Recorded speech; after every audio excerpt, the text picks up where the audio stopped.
Hello all, in this video we are going to see about coordination chemistry. So what is mean by this coordination chemistry? It is a branch of chemistry that deals with the study of coordination compounds. How these coordination compounds are formed, I want to explain that in this video. So I just made this video specifically for how these compounds are formed. Actually, it is a very simple process.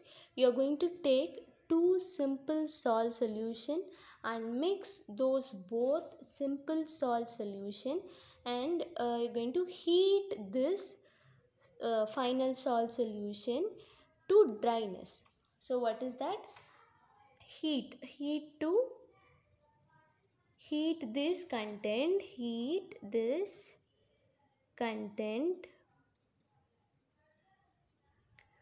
to dryness.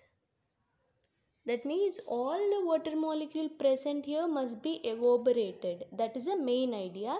So that the resulting product is called as molecular compound, molecular compound or addition compound. It is called as molecular compound or addition compound. So we're going to take simple salt solution and mix that both simple salt solution A and B. You will get a addition compound or molecular compound. This compound is called as your coordination compound. Why we are saying as coordination compound? Because there is some special type of bond in it called as coordination covalent bond is existing in these compounds, so it is called as coordination complex or coordination compounds. I will give you few examples for this addition compound. Here you can see those example. I will just explain here. So you are going to take potassium chloride and magnesium chloride in aqueous medium, and if you just mix both thing, you will have this kind of salt. Okay, this is an hydrated salt. If you just heat it to dryness, you will get a double salt. These are the double salt.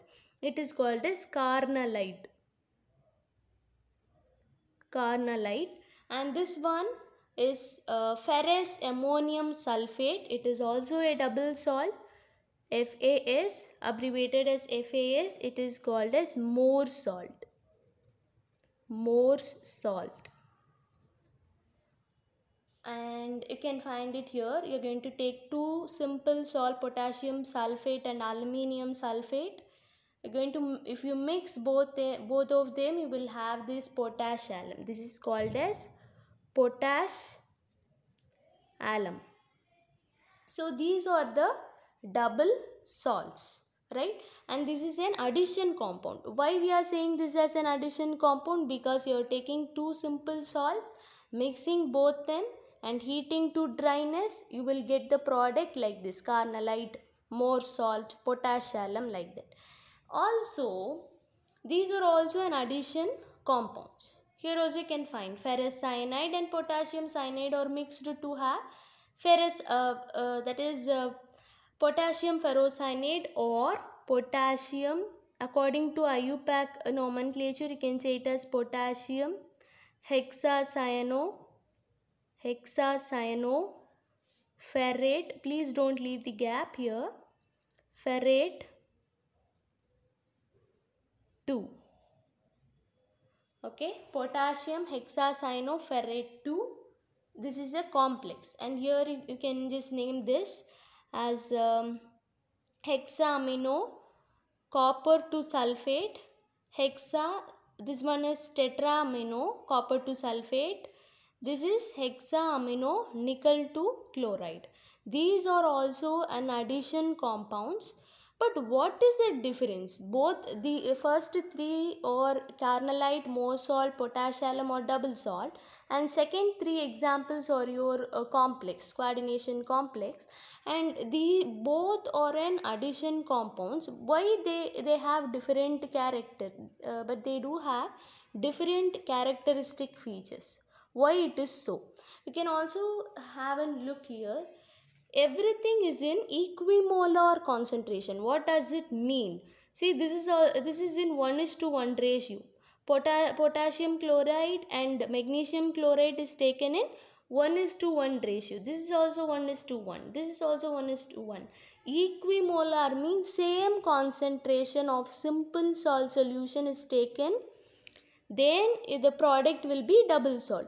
If you are not taking equimolar proportion, see here it is 1:4. The proportion is different. If you take like this, then the product will be a complex. Okay, that complex is nothing but coordination complex. Okay, now just for an example, I will take more salt here, and commonly seen example potassium hexacyanoferrate. I will take these two examples to explain for better understanding. Now I am taking this more salt, that is ferrous ammonium sulfate. So this ferrous ammonium sulfate, when you are putting that into water, okay, when you are this won't come, because if you put this, then that is an hydrated double salt. Now you are taking this, and when it runs into solution, you will get Fe2 plus SO4 2 minus and NH4 positive.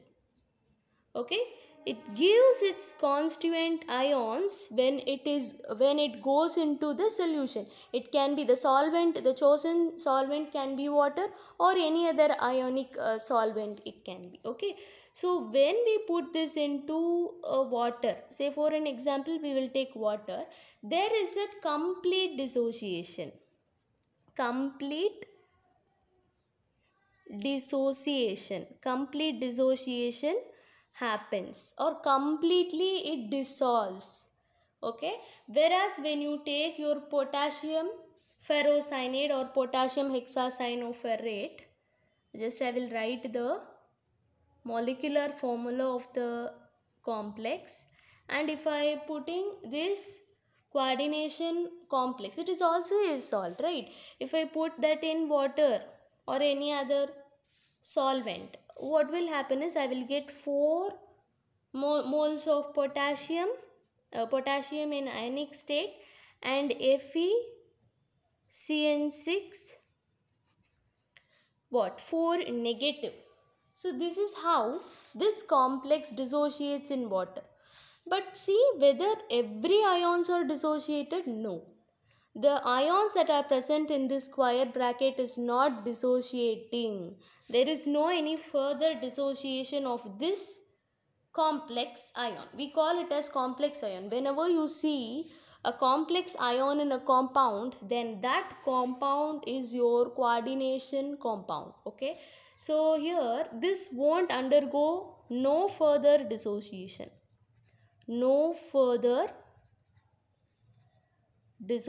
So we can say it as a dissociation is partial right here. Dissociation is partial. So what happened when you do an analytical test, for a qualitative test for double salt and your complex compound, you can see the positive test for all these ions for the double salt, but not here because it is not dissociating. Whenever there is a complete dissociation, the complex is reactive, we say. A species is reactive when it is reactive, when it undergoes some dissociation or combination or anything like that. If there is a sign of any dissociation, it's for sure reactivity will be to the core, and it will give the positive sign for the respective test. If for example barium chloride test is for sulfate, it will give that white precipitate. Okay, it will show the positive sign of it. But if you do any test for Prussian blue color, you will get for iron, right? If you just do for this complex, you won't get such thing because here iron is not dissociating further. Okay, getting the point? So that is one of the different. It is contrast to each other. Double salt and both are derived in same method. Two simple salts are taken, mixing both, you will get a addition compound. That addition compound is said as coordination compounds or coordination complex, or it can be even double salt. The derivation part, the origin is same for double salt and your complex, but the features are different.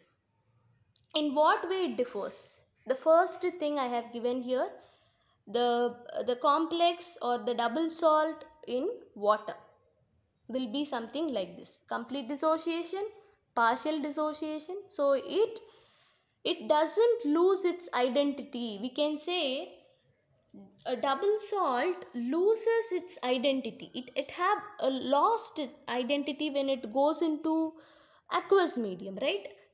It lose loss of identity. Here they retain.